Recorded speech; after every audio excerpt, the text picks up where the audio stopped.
Morning everybody, it's Randy with Carchaeology, and I've got the trailer hooked up to the truck. So what do you think that means? Yeah, I'm going hunting. Let's go check out a really cool vintage Mini Cooper.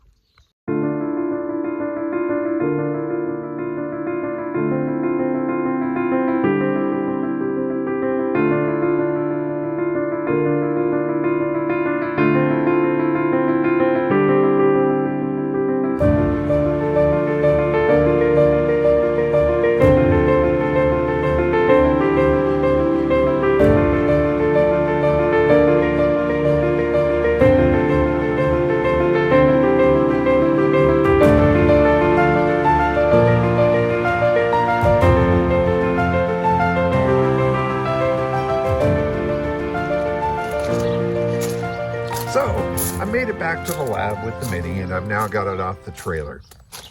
And as you can see from the walk around and where it was found there, I actually wasn't sitting out there for too long. That guy had picked it up from the owner that had had it since the 1970s and had it there in storage for a bit while he was trying to sell it. So a lot of this dust that's on it was actually from its original storage, as well as what was added on by sitting in that yard. But what we've got here is actually a really, really neat piece. This is a 1962 Austin Cooper. So everybody's heard the name Mini Cooper. Not everybody knows the story behind the Mini Cooper, but the basics are that John Cooper was a race car guy doing Cooper race cars and things like that. And he fell in love with the Mini and figured out ways to improve its performance. He did that. Austin took notice of it. They ended up joining forces, and they came up together with this, the Austin Cooper. Now, the Cooper model was introduced in late 1961, and this is a 1962 model. So this is a pretty early one. Now, the Cooper S that people know, they've heard an awful lot about, and kind of the holy grail of the Mini world. Well, those cars weren't introduced, I think, until 1964. But prior to that, the standard Cooper, the Austin Cooper here, was the hot little version of it. So the differences were a larger engine, it had disc brakes in the front. I think there were some other differences as well, suspension-wise, and that sort of thing. And they've become highly prized as being kind of the start of it all. Now, obviously in the background here, we've got one of the new Minis. The whole Mini world has continued on forever, and it probably always will.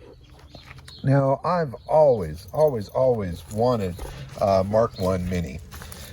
Back when I was a kid, my very first car was a Honda 600, which was kind of the poor man's Mini. I still have that car on the side of the lab, and I really probably should be building that instead of starting a project with this little Austin.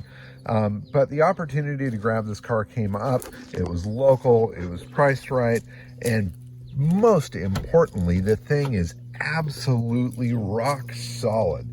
These cars rusted as they rolled off the assembly line in England, so to find one that is still solid original metal through and through is an extreme rarity, and this thing is as nice as I've ever seen.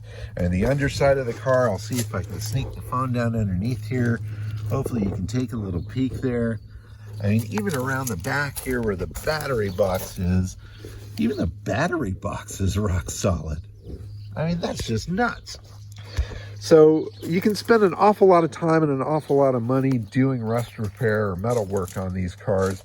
And, obviously that's one way to do it, and I think most people do. And fortunately, there are replacement panels and pretty much every single little part available for these cars, so that you can almost build one up out of a VIN number and some paperwork. In fact, I think you can indeed buy a brand new Mini body shell. But finding the original article like this is the goal. Now, this car has been in Southern California its whole life. It is a US spec left-hand drive model. I'm going to send off to get the heritage certificate on it so I can see where it was originally delivered. My guess is probably Los Angeles, because that makes sense. And the chain of ownership, I don't know who the original owner of this car was, but I know that there was an owner in Riverside through paperwork that we found there. He has had this car since the 1970s, and it was parked in the late 1980s when it was time to do an engine rebuild. And so the engine was hopped up at one point. This was originally a 997 engine, and the hot ticket usually was to do the 1275 that the Cooper S had and a lot of the later Minis had, and that was done at some point. So I do have a 1275 engine for this. A lot of it has been rebuilt, but it was never put back together. So I've got to sort through all of that and see what can be saved or if anything needs to be redone. The car does have a roll bar in it. It's got this little racing Corbeau seat in it. The story is that the owner would take it out to Riverside Raceway and race it in some of the SCCA events, the sports car club stuff. I love this little tag right here, Super Cooper, there on the dash, which is fun. There's some old Mini Mania catalogs in here, Mini World magazines. There's a nice manual there. In the back seat are a bunch of old registration slips. There's some cool stickers and stuff on the roll bar from its racing days. But fortunately, it doesn't look like it was modified too much. You know, a lot of these cars, when they were put into the racing guys, you know, things would be done to them, fender flares, wild cuts and modifications and stuff to the body. That does have this plastic front air dam on there, which I think is kind of cool. But the original front bumper is in the car. That was retained. And really nothing has been modified on it, which is totally rad. Now the paint is failing on it in spots. Obviously there's some spots on the hood where it's kind of come through. I think the original color of this car was red, and at some point prior to its parking, you know, probably in the 70s when this guy first got it, he painted it this kind of root beer brown, bronzy color, which is kind of cool. Now, I think what I'm going to do, since I am such a fan of patina, I think my plan is to kind of leave the cosmetics of this alone. I am going to wash it, and I'm going to have a little fun with it. I may do some graphics on it, do some, you know, roundels on the doors for race numbers, maybe a stripe up on the front, maybe checker the roof, do something fun, but kind of age it and fade it a little bit so that it has a period look to it, and it looks like it might have been done years ago. Now, this is a project that's going to be kind of a long-term one. I'm not going to jump right on this right now because I've got other things going on, but I wanted to share the discovery with you and start the adventure into a Mk1 Mini, and I'm really thrilled to have it.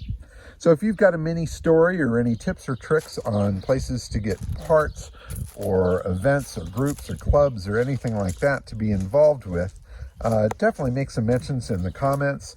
I'm looking forward to living out some childhood fantasies with this particular car once I get it on the road. But another cool find, another dusty gem discovered out here in Southern California. We are so freaking lucky to have the weather that supports the survival of a Mini like this one. Thanks very much for watching, everybody. Keep on digging them up and driving them. Bye-bye.